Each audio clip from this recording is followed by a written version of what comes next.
అదే విధంగా మిత్రులారా ఇయాల కుర్మ యాదవ్ సోదరులు ఆనాడు కేసీఆర్ ఎవరికి సరైన ప్రాతినిధ్యం ఇవ్వకపోతే నేను ఆలోచన చేసి మా మహబూబ్నగర్ జిల్లా నుంచి కుర్మ యాదవ్ సోదరులు ఎక్కువ మంది ఉన్నారు, వాళ్ళ ప్రాతినిధ్యం ఉండాలని నడిగడ్డ గద్వాలు కోటలో సరిత తిరుపతయ్యను ఒక కుర్మ యాదవ్ బిడ్డను నేను ఎమ్మెల్యేగా టికెట్ ఇచ్చి గెలిపించడానికి ప్రయత్నం చేస్తే గద్వాల కోటలో కుట్ర చేసి కుతంత్రాలు అన్నీ బీఆర్ఎస్ బీజేపీ ఏకమైపోయింది. ఆనాడు చీకటి ఒప్పందం చేసుకొని అప్పటి వరకు తగాదాలు ఉన్నాయి మాకు, మా ఇంటి మీద కాకి ఇంటి మీద వాలదు అని చెప్పిన వాళ్ళు ఇవాళ మామ అల్లుళ్ళు ఒక్కటైపోయి కుమ్ముక్కు రాజకీయాలు వేసి ఒక సరితను ఒక ఆడబిడ్డను ఒక కుర్మ యాదవ్ ఆడబిడ్డను మామ అల్లుళ్ళు ఏకమై అర్నమ్మ నాయకత్వంలో బీజేపీ ఓట్లని బీఆర్ఎస్ కేసి 5,000 ఓట్ల తక్కువ మెజార్టీతోని ఇవాళ ఆడబిడ్డను ఓడగొట్టారు. నిజంగానే సరితమ్మ గెలిచినుంటే ఇవాళ మంత్రివర్గంలో మంత్రి అయ్యేది యాదవ్ సోదరులారా.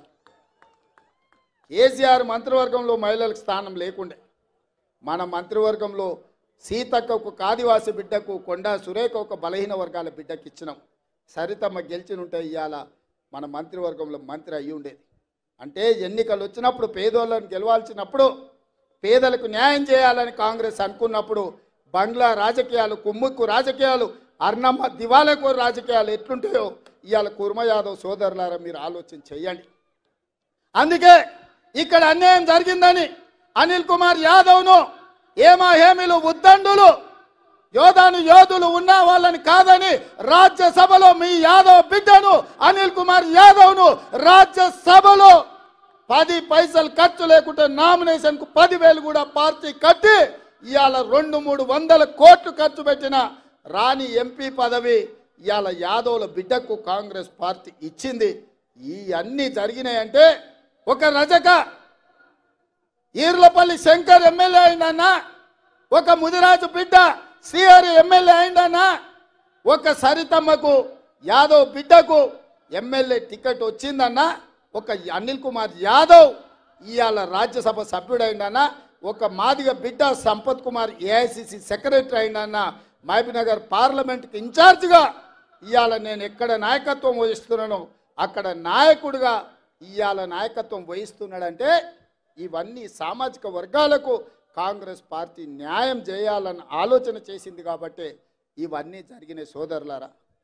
ఇవాళ పర్ణిక రాజకీయ అనుభవం లేకపోవచ్చు, కానీ వాళ్ళ తాత తండ్రి ఇచ్చిన వారసత్వం వాళ్ళ మేనమామ నేర్పిన విద్య ఏదైతుందో ఈ ప్రాంత పేదలకు న్యాయం జరగాలి, నారాయణపేట మున్సిపాలిటీకి అండర్ గ్రౌండ్ డ్రైనేజ్ కావాలి అని ఇవాళ మీ ముందు అడిగింది.